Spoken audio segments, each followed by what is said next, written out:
नमस्कार, बहुत स्वागत है आपका इंडिया लीगल में। मैं हूँ राजश्री आपके साथ और आज अपने इस खास कार्यक्रम में एक ऐसे मसले के साथ आपके सामने हूँ जो आपके और हमारे आशियाने से जुड़ा हुआ है। जी हाँ, एक अदद आशियाने के लिए लोग जिंदगी भर मेहनत करते रहते हैं, फिर अपने खून पसीने की कमाई से अपने सपनों का घर खरीदते हैं। वे अपने छत के नीचे सुकून की ज़िंदगी जीने की तमन्ना रखते हैं और शायद ही कोई ऐसा होगा जो अपना घर होने का सपना न देखता हो, लेकिन कभी न छत नसीब होती है और न ही सुकून।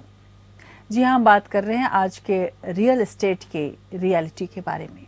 आज बिल्डर, फ्लैट धारकों के झगड़े और घर खरीदारों से बेईमानी की खबरें लगातार सुर्खियों में हैं, बल्कि ये ज़्यादातर फ्लैट ओनर की ज़िंदगी का हकीकत और दर्द भी है।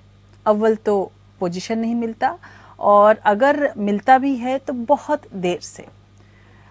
उसके बाद पता चलता है कि प्रॉपर्टी का रजिस्ट्रेशन ही नहीं हुआ है।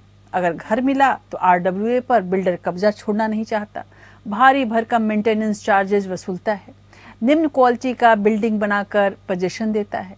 दरअसल रियल एस्टेट कंपनियों की इन्हीं मनमानी को रोकने के लिए 1 मई 2017 से केंद्र सरकार ने रियल एस्टेट रेगुलेशन एक्ट यानी रेरा लागू किया था।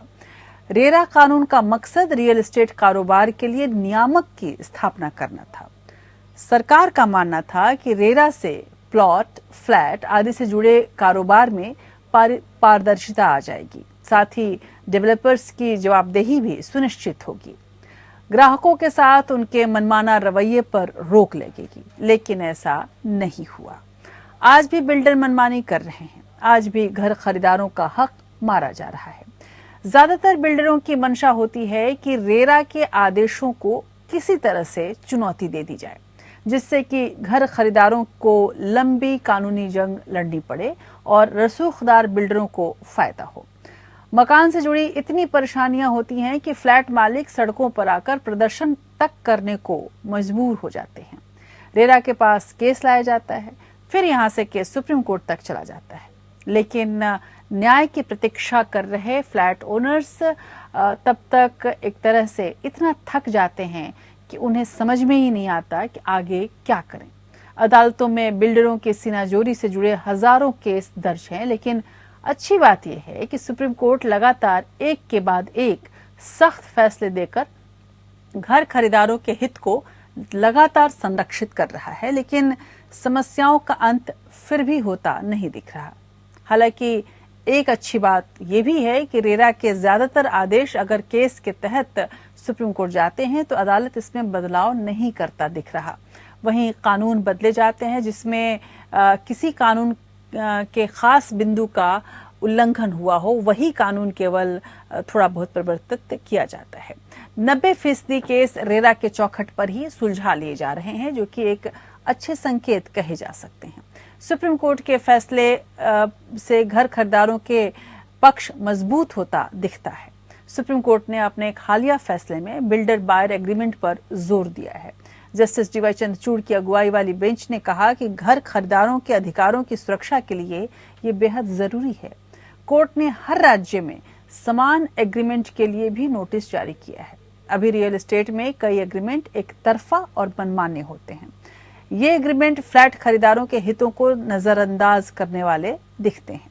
इसी तरह सुप्रीम कोर्ट ने 11 नवंबर 2021 को न्यूटेक प्रोमोटर्स और डेवलपर्स बनाम यूपी राज्य और अन्य मामलों के ऐतिहासिक फैसले में रेरा के चुनौतीपूर्ण प्रावधानों को संवैधानिक रूप से मान्य किया है।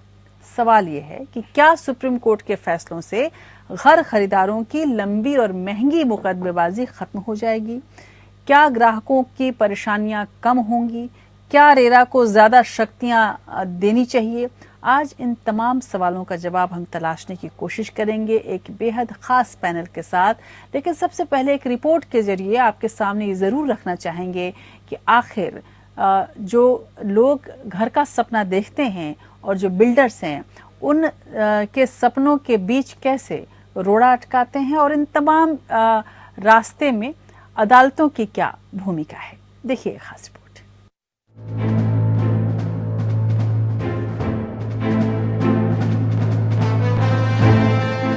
रसूखदार बिल्डरों की मनमानी पर रोक लगाने के लिए देश की सर्वोच्च अदालत ने हर मोड़ पर सख्त निर्देश दिए हैं और घर खरीदारों को मुश्किलों से बचाने की दिशा में सुप्रीम कोर्ट ने जो अहम आदेश दिए हैं, आए उस पर एक नजर डालते हैं।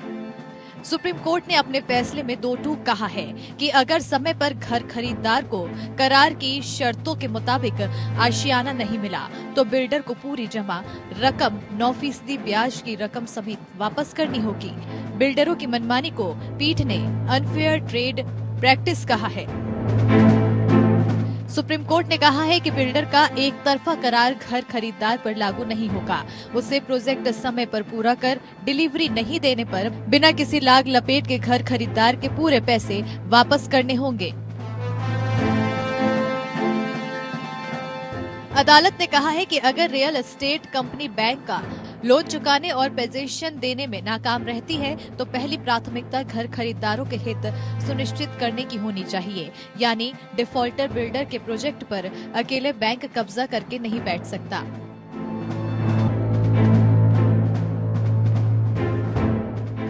शीर्ष अदालत ने केंद्र सरकार से कहा कि वो ये जांच करे कि विभिन्न राज्य सरकार द्वारा बनाए गए रेरा के नियम घर खरीदारों के हित में है या नहीं। अदालत ने 3 महीने के भीतर जांच पूरी कर मई के पहले हफ्ते में उसकी रिपोर्ट भी सौंपने को कहा है। सुप्रीम कोर्ट ने ग्राहकों की सुरक्षा के लिए बिल्डर और एजेंट खरीदारों के लिए मॉडल पैक्ट तैयार करने का निर्देश दिया है ताकि रेरा अधिनियम 2016 के तहत रियल्टी सेक्टर में पारदर्शिता लाई जा सके। बिल्डर एजेंट की जवाबदेही भी तय होगी। बिल्डर पर पहले खरीदार या फर्स्ट बायर्स के जो अधिकार होते हैं, वही अधिकार अब दूसरे खरीदार यानी रीसेल में फ्लैट खरीदने वाले पर भी लागू होंगे। अब रीसेल फ्लैट खरीदने वाला भी बिल्डर से पोजीशन पेनल्टी और अन्य मुआवजे मांगने या लेने का हकदार होगा। जाहिर है कि सुप्रीम कोर्ट की पहल से रेरा के कामकाज में जो भी कमियां हैं वो दूर करने की लगातार कोशिश रही है। ऐसे में इन फैसलों से वक्त के साथ देश का रियल एस्टेट कानून मजबूत हो रहा है और घर खरीदारों का हक संरक्षित हो रहा है। Bureau report, APN। और इस पूरे मसले पर बातचीत करने के लिए हमारे साथ बेहद खास पैनल जुड़ रहे हैं। हमारे साथ जस्टिस भंवर सिंह जुड़ रहे हैं, पूर्व जज इलाहाबाद हाई कोर्ट से। हमारे साथ आनंद गुप्ता जुड़ रहे हैं, चेयरपर्सन है रेरा कमेटी के और मुंबई से जुड़ रहे हैं हमारे साथ। और हमारे साथ अन्नू खान जी हैं, अध्यक्ष हैं नेफोमा बायर्स एसोसिएशन के।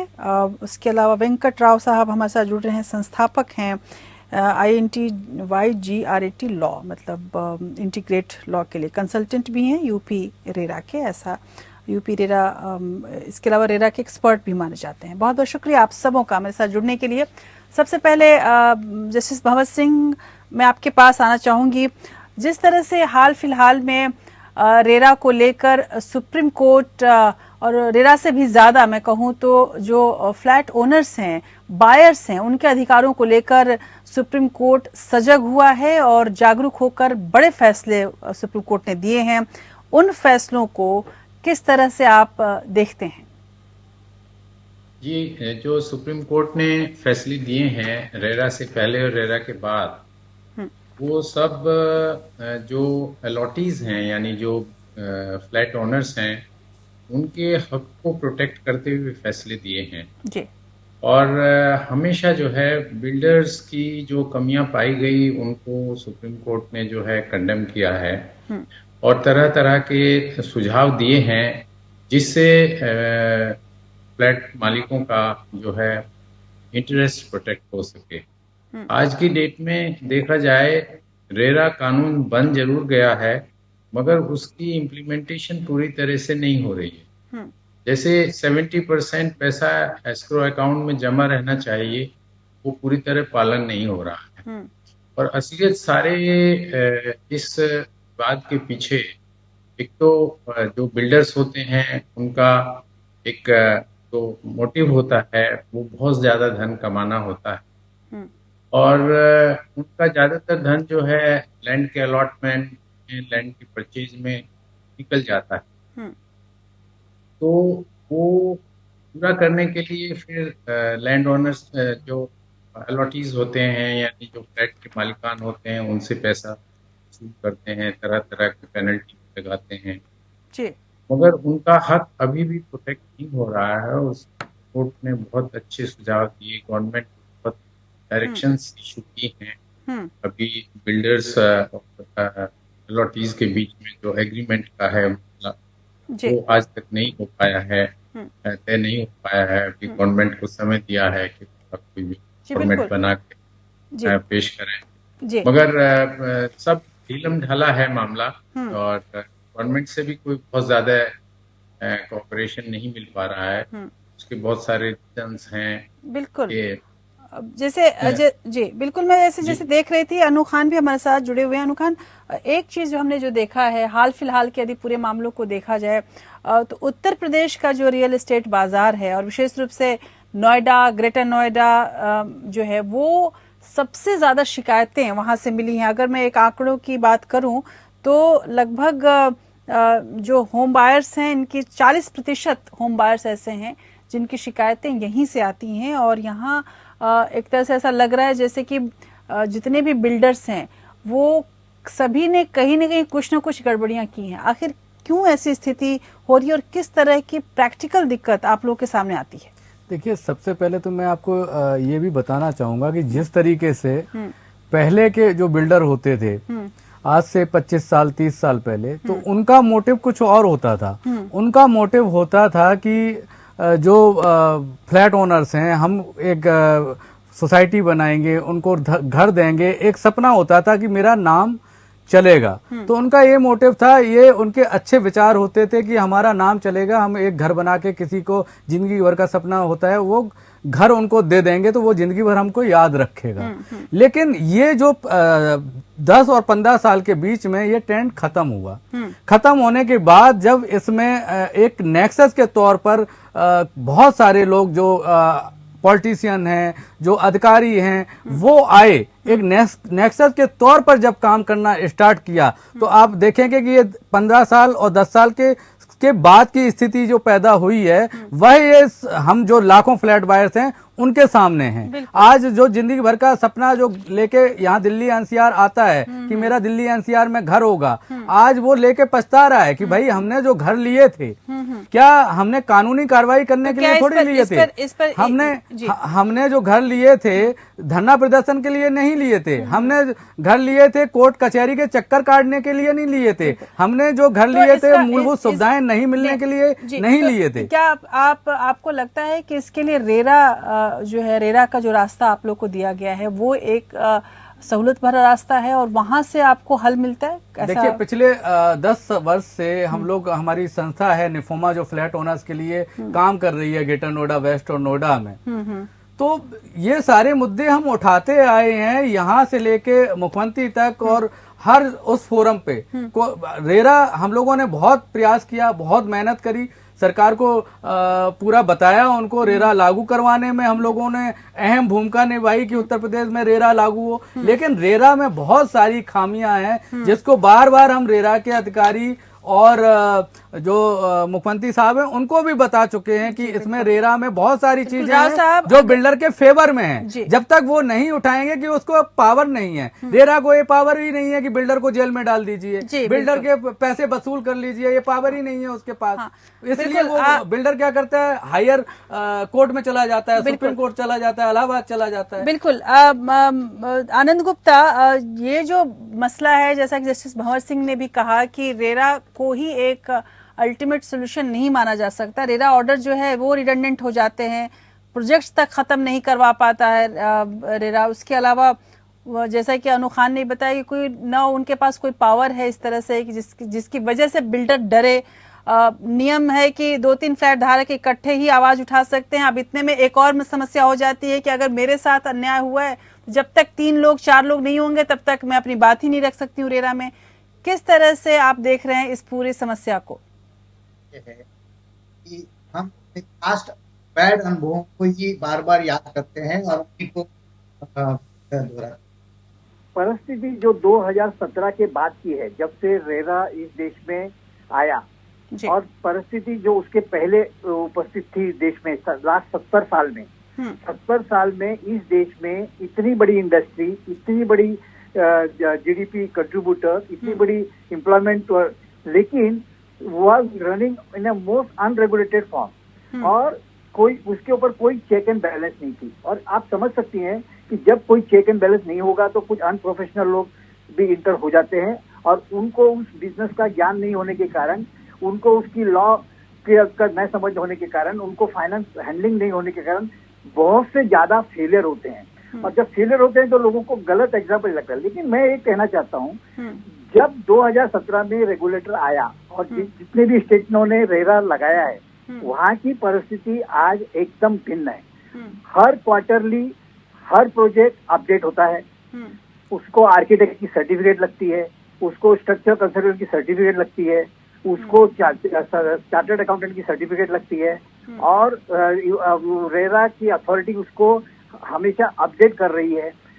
के बाद यदि कोई फिर भी डिस्प्यूट है तो उसको एकदम क्विक टाइम में, एक पर्टिकुलर टाइम लिमिट के अंदर सोल्यूशन का मार्ग निकाला गया है। और मैं ऐसा कहना चाहता हूँ, इस प्रोसेस में कम से कम 90% ऑफ द जो डिस्प्यूट्स हैं या कोई भी ग्रीवेंसेस है, तो वो रेरा अथॉरिटी के लेवल पे ही खत्म हो रही है। इससे ज्यादा परिस्थिति देखिए, माननीय न्यायाधीश साहब भी इसमें पैनल में शामिल हैं। मैं तो ऐसा कहता हूँ कि आज तक मैं इस बिजनेस में लास्ट 44 साल से हूँ, लेकिन कोर्टों में जब भी किसी के भी मैटर गए, मेरी तरफ से गए या मेरे कस्टमर की तरफ से गए, वो सॉल्व ही नहीं हुए, सालों साल सॉल्व नहीं हुए। लेकिन रेरा में जब भी गया मैटर, वो हमारे फेवर में गया या आगे में गया, एक अलग बात है, लेकिन वो एक पर्टिकुलर टाइम में सॉर्ट आउट हुआ और उसका रिजल्ट आया, और वो हमें इम्प्लीमेंट करना पड़ा। लेकिन आनंद जी, अभी भी रेरा में भी देखा जाए तो धीरे धीरे जो शिकायतों की पेंडेंसी है वो बढ़ती ही जा रही है। क्या आपको लगता है कि देखिए मैं क्या कहना चाहता हूँ, आज तक 5 साल में 2017 से लेके 2022 तक टोटल 71,000 प्रोजेक्ट रजिस्टर्ड हुए, है ना, और 69,000 के करीब कुछ मैटर्स आए, सॉरी कुछ 80,000 के लगभग मैटर, उसमें से 69,000 मैटर्स सॉर्ट आउट हो गए। इससे आप मुझे न्यायाधीश साहब बताएं कि ऐसा इस देश की कौन से अदालत में, कौन से हाई कोर्ट में या कौन से सिटी कोर्ट में इतने ज्यादा परसेंटेज ऑफ सक्सेस मैटर कब हुए थे। हाँ, रही बात ये, मैं मानता हूँ कि अभी भी कुछ हमारे स्टेट हैं जो रेरा को जो एक्ट है, उसकी जो स्पिरिट है, उसको प्रॉपरली फॉलो नहीं कर रहे हैं, और उस कारण से वो लोग अपने कुछ रूल्स रेगुलेशन में बदलाव करके रेरा एक्ट को थोड़ा डाइल्यूट कर देते हैं, और उस प्रोसेस में कहीं न कहीं उस चक्कर में वो डिले होता है, और शायद जितना जस्टिस होना चाहिए लोगों को नहीं हो पाता है। तो उसमें उन लोगों को हिट करने के लिए सुप्रीम कोर्ट खुद सामने आया है अभी। 3 महीने के अंदर सेंट्रल गवर्नमेंट को ये एफिडेविट बताना है, रिपोर्ट लेके सभी स्टेटों से, कौन कौन से ऐसे स्टेट हैं जिन्होंने अपने rule in line with act नहीं बनाए हैं, और जो लोगों ने नहीं बनाया है या उनकी वजह। जी बिल्कुल। वेंकट राव, अगर हम बात करें सुप्रीम कोर्ट की, और सुप्रीम कोर्ट में जब 11 नवंबर 2021 को न्यूटेक प्रोमोटर्स डेवलपर्स बनाम यूपी राज्य और अन्य के मामले में जो ऐतिहासिक फैसला सुप्रीम कोर्ट ने दिया, जिसमें रेरा के चुनौतीपूर्ण प्रावधानों को संवैधानिक रूप से मान्य किया गया। बड़ा मुद्दा ये है कि बिल्डरों की जो मंशा होती है, आप हमेशा देखेंगे कि वो टाइम बाई करते हैं, रेरा के आदेशों को चुनौती देना, और फिर घर खरीदारों की कानूनी जो लड़ाई होती है इस वजह से लंबी हो जाती है। हम इस बात से इनकार नहीं कर सकते। अब ऐसे में सुप्रीम कोर्ट के फैसले से घर खरीदारों की जो लंबी और महंगी मुकदमेबाजी अभी तक वो झेलते आए हैं, आपको लगता है कि ये खत्म हो जाएगा, या फिर अब रेरा भी एक अलग मुकदमेबाजी का पड़ाव बन गया है, वहां करो उसके बाद फिर आगे बढ़ो, और न्याय का जो एक अंतिम द्वार के रूप में उसको देखा जा रहा था कि अब रेरा आ गया, अब कोई भी दिक्कत हुई होगी तो रेरा में आके हल हो जाएगी, अभी तक वो स्थिति नहीं हुई है। आपको ऐसा लगता है? राशिदी, देखिए 2 बातें इसमें भी क्लियरली समझना चाहिए। पहली बात तो ये है कि रेरा अपने आप में एक पहला स्टेप है जहां पे कोई भी एग्रीड पर्सन है वो इंडिविजुअली जा सकता है। ये कंफ्यूजन ये अभी मैं सुन रहा था डिबेट में, ये है कि 2-3 लोग मिलके ही जा सकते हैं, ऐसा नहीं है। दूसरी बात, जो अहम बात ये है कि अभी तक ये न्यूटेक डेवलपर्स के आप जजमेंट देख रहे हैं, ये इश्यूज जो खड़े हुए थे, फॉर इंस्टेंस सबसे बड़ा मेजर मुद्दा इसमें ये था कि 100% अगर मान लीजिए किसी डेवलपर का रिफंड ऑर्डर होता है किसी अलॉटी के फेवर, तो उसका 100% डिपॉजिट होना है या नहीं होना है, या रिफंड अथॉरिटी के पास है या नहीं है। इस तरीके के कुछ इंपॉर्टेंट मुद्दे जो है, जो 3 साल से एक तरीके से मैं कहूं वो कई लेवल्स पे चैलेंज होते हैं, इसलिए भी थोड़ा डिले रहा है। बट अब क्योंकि न्यूटेक डेवलपर्स का जो ये जजमेंट है, इसके बाद ये क्लियर हो चुका है कि अगर मान लीजिए कोई ऐसा ऑर्डर आता है तो अपलेट में ऑलमोस्ट 100% डिपॉजिट करना है। तो देखिए, इससे ऑटोमेटिकली मैं कहूंगा कि ऑटोमेटिकली 9 आउट ऑफ 10 केसेस में अव्वल तो बिल्डर्स के पास डिफिकल्टी है कैश फ्लोज की, वो आगे कैसे जाएं, अगर अपील में जाना चाहें, अननेसेसरी लिटिगेशन करना चाहें, कंज्यूमर के लैंड ड्रैग ऑन करना चाहें, मेरा मानना है कि वो ऑलमोस्ट खत्म तो नहीं हो पाएगा। देखिए, जहां पे उनको हक है और जो वो एग्रीव्ड है, तो वो उस पर्टिकुलर केसेस में तो जाने की रखेगा, लेकिन अनड्यू तरीके से डिले करने के लिए वो आगे नहीं बढ़ पाएगा। क्योंकि अगर मुझे 100% अपलेट में जमा ही करना है, तो मैं क्यों ना ऑर्डर का कंप्लायंस कर लूं, या मैं उस जिसके फेवर में ये ऑर्डर आया उससे बैठ के बातचीत कर लूं और कैसे दे दूं ये बात करूं। तो मोस्टली बिल्डर्स उस तरफ चल रहे हैं। अब आप कहते हैं कि नंबर ऑफ कंप्लेंट्स की बात करें या मल्टीप्लिसिटी ऑफ कंप्लेंट्स क्योंकि बहुत बड़े हुए हैं, तो ये काफी लेगेसी इश्यूज की वजह से भी बड़े हुए हैं। ये फोरम पे कुछ समय तक आप इस तरीके के मैं कहूं केसेस आपको दिखेंगे, और इनकी जितनी जल्द हो सके एक मैकेनिज्म एस्टैब्लिश्ड है। 60 डेज का वैसे कहने को मैकेनिज्म है, बट क्योंकि थोड़ा बहुत डिटेल एडजुडिकेशन प्रोसेस में टाइम लगता है, बट फिर भी 6 से महीने के अंदर अंदर मैं देखता हूं 6-8 महीने में आपको एक फैसला आ जाता है। लेकिन वेंकट, सबसे बड़ी समस्या ये होती है एक होम बायर के लिए, वो उसकी कल्पना क्या होती होगी, अन्नू खान इससे सहमत होंगे कि वो जब भी पैसा किसी बिल्डर को देता है या कहीं भी अपनी फ्लैट की या घर की बुकिंग कराता है, वो चाहता है कि एक तय समय सीमा में उसका काम पूरा हो और उसको स्मूथली घर मिल जाए। अब आप रेरा में देखिए कि अगर ऐसा नहीं होता है तो रेरा के पास आता है। रेरा के पास अगर हम शक्तियों की बात करें, पावर्स की बात करें, तो रेरा बैंक को या अथॉरिटीज को, जैसा कि अन्नू खान ने भी बताया कि कई बार अधिकारियों की मिली भगत हो जाती है, न तो अथॉरिटीज को कोई आदेश दे सकती है रेरा, नहीं सेबी जैसे सेबी है वो वित्तीय संस्थाओं को आदेश दे सकता है, पर रेरा नहीं कर सकती। ऐसे में आपको नहीं लगता कि बिल्कुल सही बात है कि रेरा एक नया माध्यम हमें ऐसा मिला है जहां पर एटलीस्ट हमारी आवाज सुनने वाला कोई आ गया है, लेकिन उसका जो दायरा है वो इतना कम है कि इस वजह से जो वो समस्याएं जो वित्त से जुड़ी हैं, अब बिल्डर ने कह दिया हमारे पास पैसा नहीं है, आप क्या कर सकते हैं, कभी धीरे धीरे प्रोजेक्ट पूरा हो रहा है, आप कुछ नहीं कर सकते हैं। ऐसे में बड़ी परेशानियां पैदा होती हैं। आपको ऐसा नहीं लगता कि ऐसे में रेरा को थोड़ा और ज्यादा एम्पावर करने की जरूरत है? तो आपने बहुत अच्छा मुद्दा उठाया कि 1992 में जब ये सीबी आया था और सीबी एक्ट फर्दर अमेंड हुआ था एनफोर्समेंट, यही बात हुई थी कि टीथ नहीं है एक्ट। सीबी में उस समय ये माना जा रहा था क्योंकि ये किसी और को ऑर्डर्स पास नहीं कर सकते या डायरेक्शंस दे नहीं सकते, वो जो भी स्टॉक मार्केट्स के रिलेटेड लोग हैं उनको नहीं दे पाएंगे, तो वो इस दायरे में नहीं आएंगे। अब आप ये एक्ट देखेंगे 2016 में नोटिफाई हुआ, 17 से प्रॉपर इम्प्लीमेंटेशन शुरू हुआ, उसके बाद कोई रिव्यू या किसी भी तरीके का अमेंडमेंट आया नहीं है। अगर आईवीसी देखेंगे इसी समय में आया, काफी अमेंडमेंट्स आए हैं, काफी डायनामिक रहा है। तो आपकी बात जरूर ठीक है कि जो पावर्स हैं वो थोड़ा और फर्दर होना चाहिए, but at the same time क्योंकि रेरा एक सुपर रेगुलेटर इसलिए नहीं बन सकता क्योंकि रेगुलेटरी जो दायरा है, जो मैं कहूँ लैंड और उससे रिलेटेड अप्रूवल्स को लेके, वो काफी हद तक स्टेट में सीमित है और स्टेट के अंडर है कॉन्स्टिट्यूशन में। तो सुपर रेगुलेटर तो अब नहीं बन पाएंगे, बट यस, आप जैसे कह रहे हैं कि एक टाइम सीमा के अंदर अगर नहीं होता है तो क्या करें, उसका हाँ सेक्शन 8 में प्रावधान है कि वो टाइम सीमा खत्म होने के बाद जो है वो कुछ कर सकता है, या पेनल्टीज का प्रावधान है। अब अगर आप पीनल एक्शन, जेल वगैरह की अगर बात करें, इम्प्रिजनमेंट वगैरह की बात करें, अनफॉर्चुनेटली नॉन रजिस्ट्रेशन अगर है तभी इसका इम्प्लीमेंटेशन हो सकता है या इम्प्रिजनमेंट हो सकता है बिल्डर पे, और बाकी सब क्योंकि मॉनेटरी पेनल्टीज है इतना डेटरेंट बिल्डर को नहीं लगता। तो यस, आपकी बात बिल्कुल ठीक है, कुछ पावर्स फर्दर स्ट्रेंथन करने को रेरा को देना जरूरी है। वो इस बारे में हमने इनफैक्ट मैं कहूँ कई फोरम्स में भी और इंक्लूडिंग इवन रिप्रेजेंटेशंस भी भेजे हुए हैं, ऑफिशियली भी गए हुए हैं। तो यस, आई थिंक वो एक टाइम आ गया है अब, क्योंकि इवॉल्विंग ज्यूरिस्प्रूडेंस ऐसा रहा है, काफी क्लैरिटी सुप्रीम कोर्ट तक क्लियर करती रही है। तो मेरे ख्याल से अब समय है कि इसका एक रूल बुक और प्रॉब्लली स्ट्रेंथनिंग की जरूर आवश्यकता है। बिल्कुल। जस्टिस भगत सिंह, क्या आपको लगता है कि इसको भी, रेरा को भी एक ट्राइब्यूनल की तरह काम करने की आजादी मिलनी चाहिए? और जो एक और बड़ा सवाल है कि क्या पिनल जो पावर्स हैं वो भी दे देना चाहिए, उससे कहीं ज्यादा प्रभाव पड़ेगा इसका?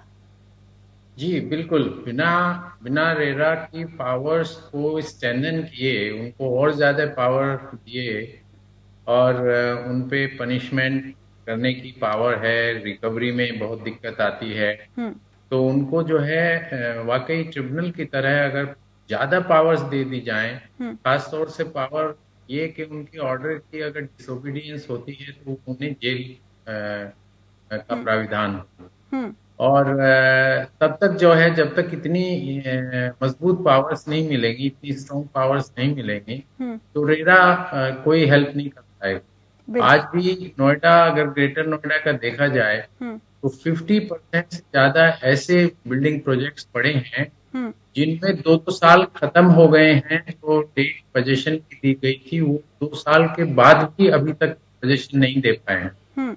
कोविड का जरूर एक एक्सक्यूज ले रहे हैं, पर 2 साल का पीरियड समय बीत जाने के बाद वो भी बहुत होता है। तो उसमें क्या किया जाए? बिल्डर्स जो ओनर्स हैं, फ्लैट ओनर्स हैं, अलॉटीज हैं, वो रेरा में भी जाएं, तो मतलब जिसने जैसे 100% किसी ने पेमेंट कर दिया उसका सोल्यूशन हो गया, उसका क्या सोल्यूशन माना जाएगा? बिल्कुल। तो 100% दे ही दिया पैसा, मगर जब 100% कंस्ट्रक्शन पूरा नहीं हुआ तो 100% कोई भी अलॉटी नहीं देगा, और उसको देने में रिस्क भी लगता है कि पता नहीं और 2 साल लग जाए 100% पेमेंट करने के बाद 2 साल और नहीं बचे। बिल्कुल। लेकिन जैसे अन्नू खान एक और बड़ा मसला उठा रहे थे कि न केवल बिल्डिंग की, फ्लैट की जो है वो पोजीशन लेने की बात होती है, उसके लिए पहले से पैसा दे दिया, अगर पोजीशन भी मिल गया तो भी ऐसा नहीं कि बिल्डर से नाता टूट जाता है, बल्कि मेंटेनेंस के नाम पर ज्यादा पैसा मांगता है। अनु खान, आप इस पे ज्यादा अपने विचार रख सकते हैं। इसके अलावा जो RWA का एक मसला होता है कि RWA तो फ्लैट ओनर्स अपने लिए बनाते हैं, पर बिल्डर चाहता है कि वो भी उसमें भी अपना हिस्सा रखे। किस तरह की समस्याएं ये होती हैं? बिल्कुल, जो लोग फ्लैट के लिए लड़ रहे थे, जिनको लड़ के फ्लैट किसी तरह मिल गए, तो आज वो परेशान है, क्योंकि उनको दो तरीके हैं। एक तो उनकी रजिस्ट्रियां नहीं हो रही। सबसे बड़ा मुद्दा यहाँ पर ये है, ग्रेटर नोएडा वेस्ट में ऐसे 50-60 हजार फ्लैट ओनर्स हैं जिनको जिंदगी भर की पूरी कमाई बिल्डर को दे दी है।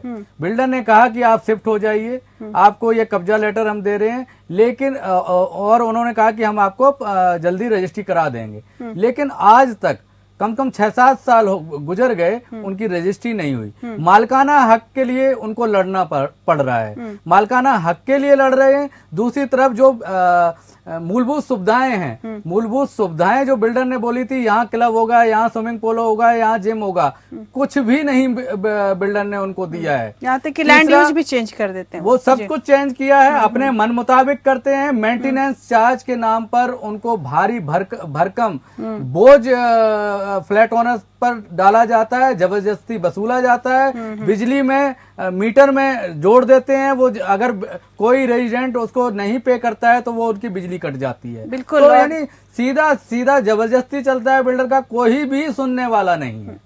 एक जो मैं, जैसा कि अनु खान ने भी बताया कि भाई फ्लैट मिल भी जाती है तो क्या समस्याएं होती हैं, या फिर रजिस्ट्री ही नहीं हो रही है, तमाम और छोटी बड़ी समस्याएं चलती ही रहती हैं। ऐसे में मैं देख रही थी कि महाराष्ट्र में एक खास फोरम है जिसको हम लोग बिल्डर फ्लैट ओनर विवाद सुलझाने के लिए रिकंसिलिएशन फोरम कहते हैं। लेकिन ये सुविधा अभी महाराष्ट्र में ही है और ये सेल्फ रेगुलेटरी अथॉरिटी है, एसआरओ है। तो आपको लगता है कि इस तरह की जो चीजें हैं वो दूसरे राज्यों में भी होनी चाहिए, और अगर नहीं है तो आखिर किस आधार पर राज्य इसको नहीं बना रहे हैं, और इससे इसको कितना सफल माना जाए महाराष्ट्र में? देखिए, मैं ये कहना चाहता हूँ कि महाराष्ट्र में टोटल आज के दिन 31,000 प्रोजेक्ट रजिस्टर्ड है, जो कि टोटल देश में जितने प्रोजेक्ट रजिस्टर्ड हैं उसका 45% प्रोजेक्ट हैं। और आपको ये जानकर आश्चर्य होगा कि आज के दिन जितने भी रेरा अथॉरिटीज हैं देश में, वो महाराष्ट्र की रेरा को फॉलो कर रहे हैं।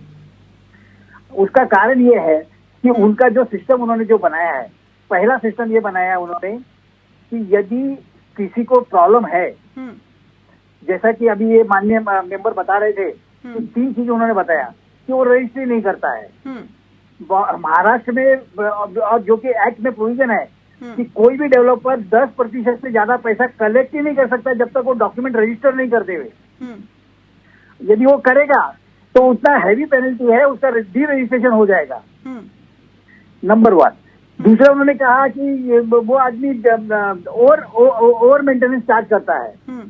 तो देखिए, जैसे 51% मेंबर बनते हैं, फ्लैट बिकते हैं, उसके ऊपर ऑब्लिगेशन है कि वो सोसाइटी रजिस्टर करेगा।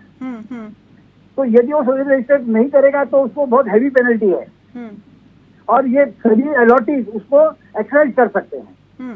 तीसरी बात, सर ने कहा कि फ्लैट का पोजीशन नहीं मिलता है। तो देखिए, उसके लिए तो ऑलरेडी पहले महारेरा में प्रोविजन है, इंटरेस्ट और पेनल्टी का प्रोविजन है, पर महाराष्ट्र में 3 काम उन्होंने बहुत अच्छे किए हैं जो यदि पूरा देश फॉलो करे तो बहुत अच्छा हो जाए। देखिए, एक उन्होंने काम किया है कि रिकंसिलिएशन फोरम बनाया है। हाँ जी, मैं वही पूछ रही हूं। हाँ, तो रिकंसिलिएशन फोरम में कंज्यूमर जो एसोसिएशन है उसके रिप्रेजेंटेटिव, डेवलपर एसोसिएशन के रिप्रेजेंटेटिव और 1 ऑफिसर फ्रॉम द रेरा 1000 रुपया भर के ऑनलाइन वो अपना मैटर दे सकता है, और उसको एक पर्टिकुलर डेज के अंदर विदिन 60 डेज उनको रिजल्ट देना है। मैंने देखा है कि 30 से 40% केस वो रिकंसिलिएशन लेवल पे ही खत्म हो रहे हैं। तो ये काम दूसरे लोग भी कर सकते हैं। जी बिल्कुल। दूसरा काम दूसरा महाराष्ट्र गवर्नमेंट ने एक काम अच्छा किया। देखिए, पूरे देश में ये जो कहते हैं ना लोग कि बिल्डर ने ये कर दिया वो कर दिया, तो उसका एक बहुत बड़ा लिंक है स्टेट एजेंट एक बहुत बड़ा लिंक है। जो स्टेट एजेंट क्या होता है कि वो जो कुछ सिखाता है कस्टमर को और डेवलपर को, वो किसी भी तरह से दोनों का मेलजोल करने के पीछे रहता है। जी बिल्कुल। महाराष्ट्र गवर्नमेंट ने डिसीजन लिया है कि आज से, मतलब एक पर्टिकुलर टाइम से, जितने भी स्टेट एजेंट लोग प्रैक्टिस करना चाहते हैं वो फ्लैट बेचने और जी, लेकिन जी आनंद गुप्ता जी, लेकिन ट्रेनिंग देने का व्यवस्था किया है। जी बिल्कुल। ये उसके कारण यदि वो कोई मिस इन्फॉर्म करते हैं कस्टमर को, डेवलपर के बारे में ओवर इन्फॉर्मेशन देते हैं, बिल्कुल गलत सूचना देते हैं जी, लेकिन आनंद गुप्ता जी इन्फॉर्मेशन है उसको मिसरिप्रेजेंट करते हैं। जी जी जी जी। अनु खान एक बात पूछना चाहते हैं आपसे। जी अनु, आप पूछिए। आनंद जी, बहुत बहुत धन्यवाद आपका। और आपने ये कहा कि 90% केस रिजॉल्व हो गए, तो मैं वही सोच रहा था।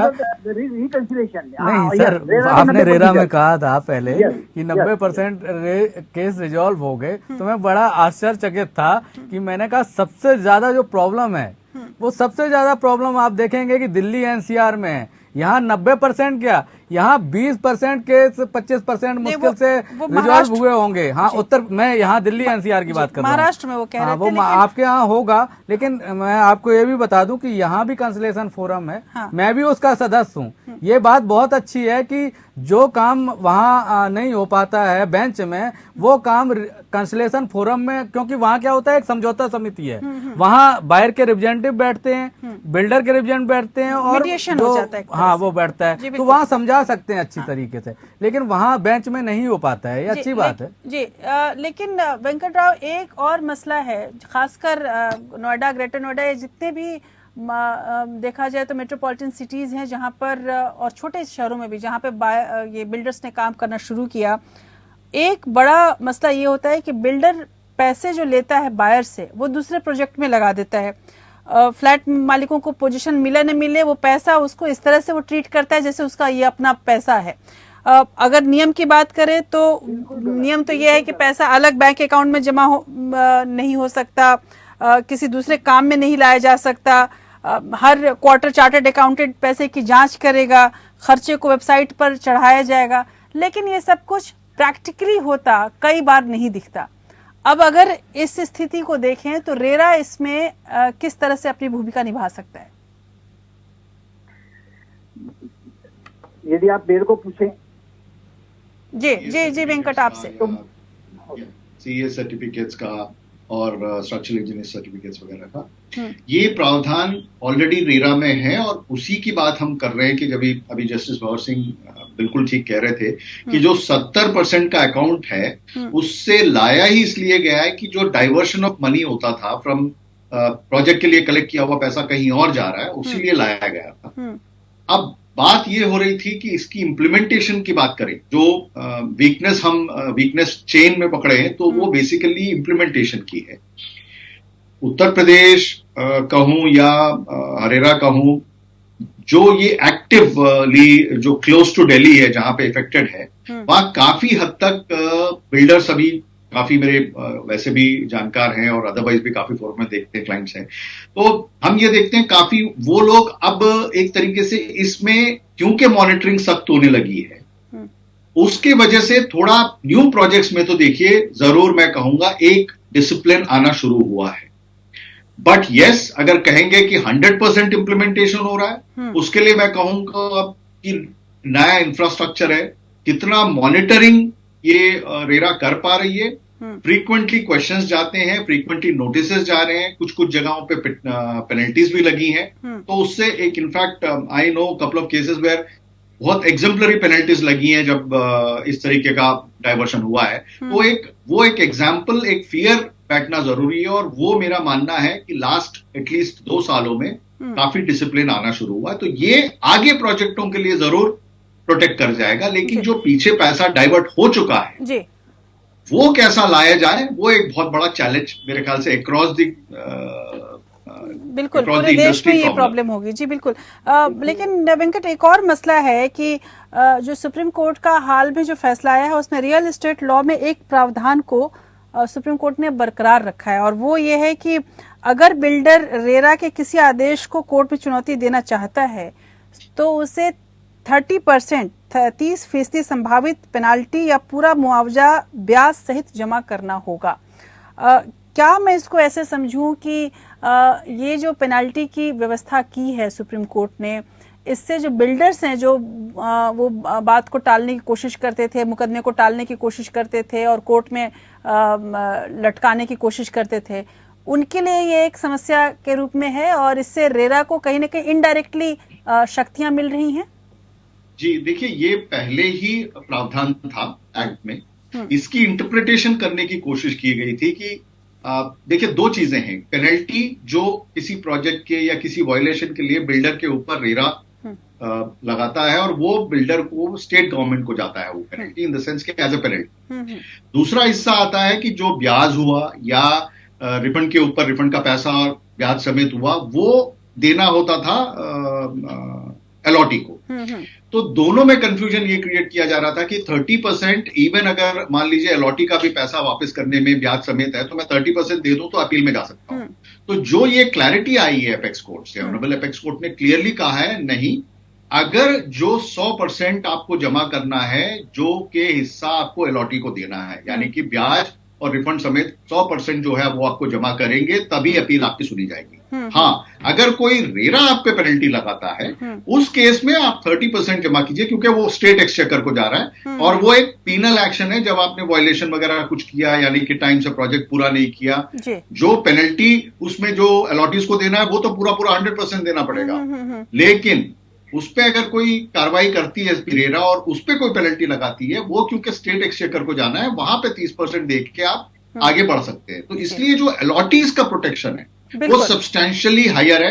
अपील प्रोसेस जो है वो बहुत ही डिफिकल्ट हो जाएगा अब प्रमोटर्स को। जस्टिस भवर सिंह, एक और बड़ा मसला ये उठता है कि जिस तरह से रेरा के अलावा जो राज्य सरकारें हैं वो भी अपना नियम कानून बनाती रहती हैं। कुछ कानून तो बहुत अच्छे हैं, जैसा कि आनंद गुप्ता ने भी बताया कि हमने एक तरह से रिकंसिलेशन फोरम बनाने की कोशिश की है और उसका फायदा भी मिलता है बायर्स को। लेकिन कुल मिलाकर यदि हम देखें तो कई बार ऐसा होता है कि नियमों के बीच टकराव हो जाता है और यहाँ पर जो स्थितियां हैं ऐसी पैदा होती हैं कि जो बायर्स है वो पीड़ित साबित होता है। ऐसे में अदालत किस तरह से इस तरह के मामलों पे इंटरवीन कर सकती है? जी, अदालत तो जैसे कंज्यूमर कोर्ट्स जो हैं, चाहे डिस्ट्रिक्ट लेवल की हैं चाहे स्टेट और नेशनल लेवल की हैं, वो बड़े अच्छे से जो है इम्प्लीमेंट करती हैं अपने आदेशों को भी। और जो रिफंड का एक मामला है वो वैसे बिल्डर को बहुत सूट करता है। अगर कोई प्रोजेक्ट 5 साल पुराना हो गया है और उसमें किसी फोरम ने रिफंड का ऑर्डर कर दिया है तो वो बड़ी खुशी से देता है। डेटा वो भी देर लगाती है, मगर इसकी क्या है कि मान लिया 7-8% ब्याज के साथ वापस कर दिया तो वो कम से कम 25-30% अपनी कीमत बढ़ा के फिर उसको बेचने की ऐसी एक ट्रिक है जो बिल्डर ही समझता है और वो बड़ी खुशी से जो है वापस करने में, रिफंड करने में तैयार हो जाता है। मगर सबसे बड़ी जो समस्या वो ये है, जैसे अभी बताया गया, एक पोजीशन दे दिया बहुत सारे लोगों को। ऐसे हजारों बायर्स हैं जो मेरी नॉलेज में भी हैं, अक्सर मेरे पास शिकायत लेके भी आते हैं क्योंकि मैं कंज्यूमर प्रोटेक्शन कमीशन में रहा हूँ। तो वो कहते हैं कि साहब जो है हमारे पास पोजीशन है, 5 साल हो गए, रजिस्ट्रेशन नहीं करते हैं। कहते हैं रजिस्ट्रेशन यूपी गवर्नमेंट ने खोला नहीं है या किसी और दूसरी अथॉरिटी ने खोला नहीं है। तो ऐसा नहीं होता है, ना होना चाहिए, गवर्नमेंट को भी देखना चाहिए। तो जो बिल्डर्स हैं वो एक बहाना 2 बहाना लगा के रजिस्ट्री को टालते रहते हैं और पूरा पोजीशन नहीं दे पाते। उसके कुछ कारण ये भी होते हैं कि जैसे नोएडा अथॉरिटी ने बिल्डर्स को लैंड दी, पूरा पेमेंट हो गया, उसके बाद फिर एडिशनल रिकवरी नोएडा अथॉरिटी या ग्रेटर नोएडा अथॉरिटी या दूसरी अथॉरिटीज कर देते हैं कि साहब हमें जो है एक्स्ट्रा कंपनसेशन देना हुआ। वो बिल्डर्स देते नहीं है पेमेंट, उसके लिए कोर्ट केस कर देते हैं, हाई कोर्ट चले जाते हैं। तो वो ऐसे दाव पेच में अटक जाता है जिसमें नुकसान बाद में अल्टीमेटली जो है बायर्स का ही होता है। बिल्कुल। तो ये जो है रेरा के बनाने से कोई ज्यादा लाभ लोगों को नहीं हुआ है, बायर्स को कम से कम नहीं हुआ है। रूल्स बहुत अच्छे बनाए हैं मगर वो इम्प्लीमेंट नहीं हो रहे हैं और बायर्स आज भी जो है वो बिल्डर्स के द्वारा जो है दे आर बीइंग विक्टिमाइज्ड और उनके इंटरेस्ट को प्रोटेक्ट करने का केवल यही है कि या तो रेरा को सजा की पावर दी जाए और नहीं तो जैसे पहले चल रहा था उसमें फोरम ज्यादा बनाए जाएं, क्योंकि फोरम जैसे स्टेट लेवल पे 3-4 कोर्ट्स होती हैं। पता लगा अपीलें और केसेस में लगा के 50,000 है तो 3-4 कोर्ट 50,000 केसेस को तो कम से कम 10 साल चाहिए जी। तो ये ऐसा ही रेरा का भी हाल हो रहा है। रेरा में कोई इफेक्टिव डिसीजन नहीं होते हैं जो बायर्स को जिससे लाभ मिल सके जी। बिल्कुल। और पोजीशन ज्यादातर तो पोजीशन मिलता ही नहीं है, कहीं मिल भी गया तो रजिस्ट्रेशन नहीं, यानी सेल डीड रजिस्टर्ड नहीं होती उसके हक में। बिल्कुल। तो ये सब ऐसे मुद्दे हैं, ये जब तक रेरा को बहुत पावरफुल नहीं बनाया जाएगा तब तक ये ऐसे ही लटकते रहेंगे। अनु खान, क्या अभी भी आप लोग रेरा को एक विकल्प के तौर पर देखते हैं तुरंत ही अगर बायर्स की समस्या है, या फिर अदालत ही अंतिम द्वार आपको दिखता है? और उसके साथ साथ ये भी जरूर जानना चाहूंगी कि लेकिन तमाम जिसको बोला जाए दिक्कतों के बावजूद सुप्रीम कोर्ट का जो ये फैसला है उससे क्या आपको लगता है कि बायर्स के बीच में कुछ उत्साह है कि उनके हक की बात सोची गई है, उनके बारे में पहली बार इस तरह से सुप्रीम कोर्ट जो है वो इतना सजग दिखा है? नहीं, बिल्कुल, डूबे को तो तिनके का सहारा होता है और जब रेरा बना था तो हम लोगों को बहुत आशाएं थी और बहुत खुशी थी कि उस समय भाई 2010 में जिन लोगों ने फ्लैट बुक करे थे 2016 में रेरा आया तो हमें लोगों को बहुत खुशी थी कि भाई हम लोगों के घर मिल जाएंगे, जिंदगी भर के सपने जो देखे हैं वो पूरे हो जाएंगे। लेकिन फिर भी वो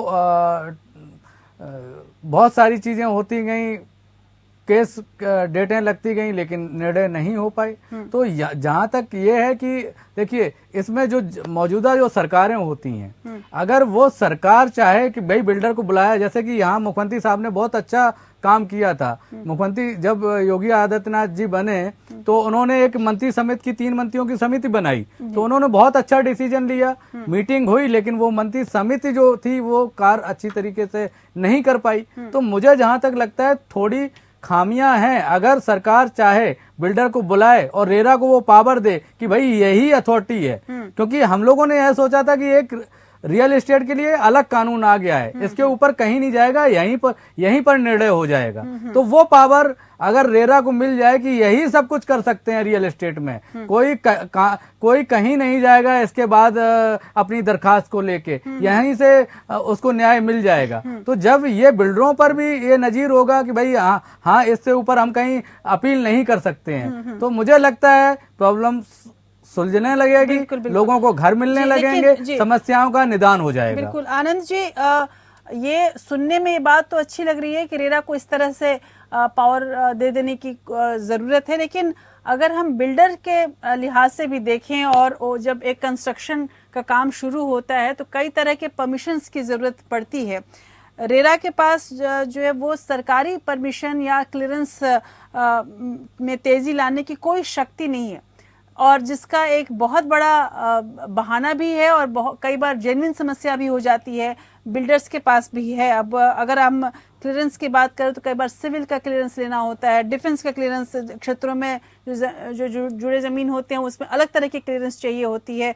अब यहाँ पे जो ये अप्रूवल्स हैं, चाहे पूरे देश में देखा जाए तो कहीं भी वन विंडो सिस्टम हमारे यहाँ नहीं है कि एक जगह से सारे अप्रूवल्स मिल जाते हैं।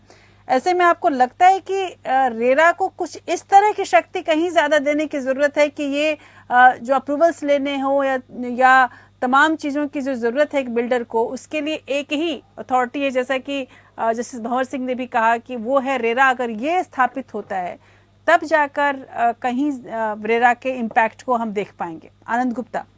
यस, ये देखिए, ये जो आपने पॉइंट कहा ना, इसकी सख्त जरूरत है।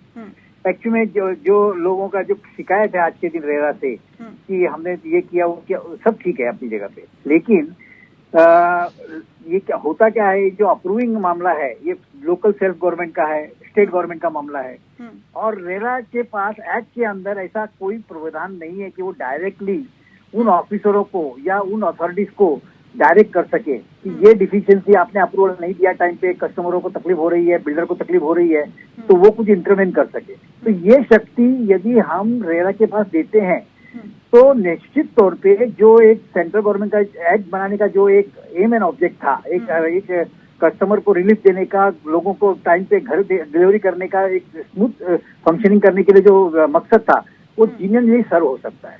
आज के दिन ये एक बहुत बड़ा डिफिशियंसी है और उस डिफिशियंसी का किसी को फायदा नहीं हो रहा है, सभी लोगों को, बिल्डरों को भी नुकसान हो रहा है, कंज्यूमर को भी नुकसान हो रहा है।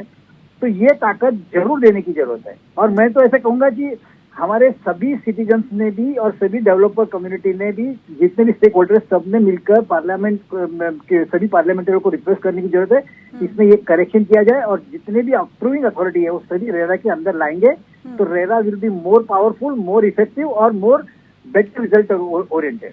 जी वेंकट राव, जब सुप्रीम कोर्ट ने मॉडल बिल्डर बायर एग्रीमेंट की जांच के लिए सभी राज्यों को जो नोटिस भेजा है और उसके लिए एमाइकस भी नियुक्त किया है, आपको क्या लगता है कि मॉडल बिल्डर बायर एग्रीमेंट किस तरह से आएगा, क्या मसला है? कई लोग ये समझना भी चाहते हैं कि अब क्या नया होने वाला है, इसमें क्या ऐसा होगा जिससे बायर के अधिकारों की सुरक्षा हो पाएगी। अभी तक मैं देखूं तो सभी राज्यों में अलग अलग है ये सब कुछ और इतना बिखरा हुआ है कि आखिर किसका हक कहां पर सुरक्षित रखा जा रहा है ये भी पता नहीं चलता। ऐसे में जो ये नियम है वो आपको लगता है कि ये इतने कमजोर हैं जिससे सीधे सीधे बायर्स का हित ही प्रभावित होता है और तब सरकारों की भूमिकाएं बहुत अहम हो जाती हैं। जैसे कि अनु खान कह रहे हैं कि अगर एक सरकार तय कर ले कि मुझे ये करना है तो वो हो जाएगा। और अब तीन, एक तरह से इसमें देखा जाए 3 पार्टीज हो रही हैं, सरकार है, रेरा है और एक बायर्स और बिल्डर्स हैं। तो इसमें model buyers builder buyer agreement किस तरह की चीज होगी? देखिए, एक तो सबसे पहली बात ये क्लियर हो जाए, कोई मॉडल बायर एग्रीमेंट की बात नहीं है। बात सिंपल है कि रेरा जब बना था, एक रूल्स के बनाने की जो पावर्स हैं वो स्टेट गवर्नमेंट्स को दी गई थी। रूल्स में ही ऐसा था कि जो प्रिस्क्राइब्ड बायर एग्रीमेंट है वो नोटिफाई किया जाए। ये मुद्दा अगर हम बेसिक चीज से समझे कि रूल्स क्योंकि स्टेट गवर्नमेंट्स के पास थी बनाने के लिए, तो कई स्टेट गवर्नमेंट्स रूल्स को भी कई कई जगहों पे डाइल्यूट किया है from the various spirit of the main act. और जो बायर एग्रीमेंट जो सेंट्रल गवर्नमेंट ने यानी यूनियन डेवलपमेंट अर्बन डेवलपमेंट ने जो अपने यानी कि यूनियन टेरिटरीज को जो एक मॉडल एग्रीमेंट और मॉडल कहूं मैं रूल्स नोटिफाई किए थे, उनसे विभिन्न तरीके से अपने अपने राज्यों में नोटिफाई किया है। इस वजह से क्या हो रहा है कि अगर आप यूपी का मॉडल एग्रीमेंट उठाएंगे और महाराष्ट्र का उठाएंगे तो काफी वेरिएंसेस होंगे। अब इसमें एक मुद्दा और भी हमें थोड़ा टिपिकली समझना ये है कि वाइल स्टेट सब्जेक्ट है लैंड कॉन्स्टिट्यूशनली, अभी काफी बातें हो रही है कि पूरे अप्रूवल्स आने चाहिए, वो एक फेडरल स्ट्रक्चर में कॉन्स्टिट्यूशन रहते हुए क्या किस तरीके से कर पाएंगे, बहुत बड़ा मुद्दा है, वो अलग ही आपका शो होगा। नहीं बिल्कुल, यूनिफॉर्म सिविल कोड की बात हो सकती है तो इस पर भी बात हो सकती है शायद। जी वो वो अलग ही मुद्दा है, अभी मैं उस पर डिटेल में नहीं जाना चाह रहा। बट यस कि ये क्योंकि डाइल्यूशन ऑफ रूल्स हुआ है, अभी justice Chandrachud honourable justice Chandrachud ने यही कहे हैं कि बेंच ने कि आप रूल्स में भी डाइल्यूशन देखिए और ये देखिए कि जहां तक उस पर्टिकुलर स्टेट में कोई लोकल लॉस के हिसाब से जो एग्रीमेंट्स में हो या रूल्स में हो वो चेंजेस हो सकती हैं, बट मेन लॉ के स्पिरिट यानी कि रेरा के स्पिरिट से बियॉन्ड कितनी है वो हमें बताया जाए। उसके बेसिस पे एक मेरे ख्याल से मोस्टली स्टैंडर्डाइज एग्रीमेंट अब पॉसिबल है और अब रूल्स भी मेरा मानना है कि काफी हद तक स्ट्रीमलाइन हो जाएंगी अक्रॉस द स्टेट्स। जी जी। और जस्टिस भवन सिंह, एक फाइनल कमेंट आपसे जरूर चाहूंगी कि अगर मैं पॉइंट्स में समझना चाहूँ, कुछ बिंदुओं में समझना चाहूँ, तो रेरा में किस तरह के परिवर्तन होने तुरंत जरूरी हैं जिससे जो बायर्स का हक है वो सुरक्षित रहे, जो बिल्डर्स जिस तरह से कई बार बिल्डर्स भी परेशान होते हैं, जैसे कि बिल्डर्स का भी कहना है, वो भी वो एक स्मूथ जिसको बोला जाए दोनों के बीच संबंध बनाया जा सके, आखिर वो कैसे हो? सबसे पहले तो रेरा के कॉन्स्टिट्यूशन में ही बदलाव आना चाहिए। अभी उसके कॉन्स्टिट्यूशन के मुताबिक डिफरेंट लेवल के ऑफिसर्स जो हैं, डिस्ट्रिक्ट लेवल के ऑफिसर्स हैं, वो उसमें आ जाते हैं और उनका तजुर्बा अपना होता है, वो बहुत ज्यादा असर्टिव भी नहीं होते हैं। इसलिए इसमें रेरा में सबसे बड़ी बात यह है कि जो हायर लेवल की ऑफिसर्स हैं, जैसे हाई कोर्ट जजेस हैं या मतलब सेक्रेटरी लेवल के ऑफिसर्स हैं, डीआईजी डीजी लेवल के ऑफिसर्स हैं, इस लेवल के अगर अधिकारी उसमें आएंगे कॉन्स्टिट्यूशन में, वो ज्यादा असर्टिव होंगे। अभी कुछ पावर्स होते हुए भी रेरा जो है इनडिफरेंट रहता है या हेजिटेशन करता है। तो सबसे पहला तो मैं कहूँगा कि रेरा को बहुत चुस्त दुरुस्त बनाने की जरूरत है। उसमें हायर लेवल अधिकारी आने चाहिए, हाई कोर्ट के लेवल के जरूर होने चाहिए। अभी मैंने देखा कहीं कहीं हाई कोर्ट लेवल के जजेस उसमें हैं और ज्यादातर जगह में ऐसे ही अधिकारी हैं जो जिनको अनुभव कम होता है। नंबर 2, उनको जो है पावर्स उनको मिलनी चाहिए पेनल्टी करने की। अभी पेनल्टी की पावर तो है, मगर उसको जो है इम्प्लीमेंट सख्ती से करे जाए, जेल भेजने की पावर नहीं है, तो वो पावर उनको मिलनी चाहिए। नंबर 3, जो इंस्ट्रक्शंस इशू करते हैं कि 1 महीने के अंदर पोजीशन देंगे या एग्रीमेंट के मुताबिक पोजीशन देंगे, एग्रीमेंट के मुताबिक अगर देर हुई है तो उसकी पेनल्टी देंगे, वो जो है रेरा को उसमें भी जो है ज्यादा पावर्स मिलनी चाहिए। और ये पावर के साथ 50,000 तक का जुर्माना है या 5 लाख तक का जुर्माना है, इससे काम नहीं चलता। काम चलता है कि कितना बड़ा प्रोजेक्ट है, करोड़ों का प्रोजेक्ट है, 5 लाख रुपए क्या मायने रखता है, कुछ भी मायने नहीं रखता। पेनल्टी भी जो है प्रोपोर्शनेटली होनी चाहिए, बायर का जो है हक जो है ताकि प्रोटेक्ट हो सके। बायर को जो है जिस हिसाब से, जैसे बिल्डर बायर एग्रीमेंट में ये सजेशन है कि जो पेनल्टी बायर से ली जाती है वो ही पेनल्टी जो है बिल्डर को भी देनी चाहिए डिले होने में, बिल्कुल सही बात है, वो होनी चाहिए। अगर इसमें क्योंकि डोमिनेंट पोजीशन बिल्डर होती है, उसके ऊपर ज्यादा पेनल्टी का प्राविधान होना चाहिए, बिल्कुल, ताकि वो डर के काम करे। जी जी। और वन विंडो अप्रूवल होना चाहिए हर चीज का। ये जो अथॉरिटीज होती हैं, खासतौर से गवर्नमेंटल अथॉरिटीज होती हैं, उनमें बड़ी रेगुलरिटीज हैं। वो बड़ी मुश्किल से तो जमीन देती हैं, जमीन दे दी तो उसका अप्रूवल नहीं करेंगे, अप्रूवल करेंगे तो किसी इंटरेस्ट के तहत करेंगे, उनकी एक्सपेक्टेशंस बहुत ज्यादा होती हैं।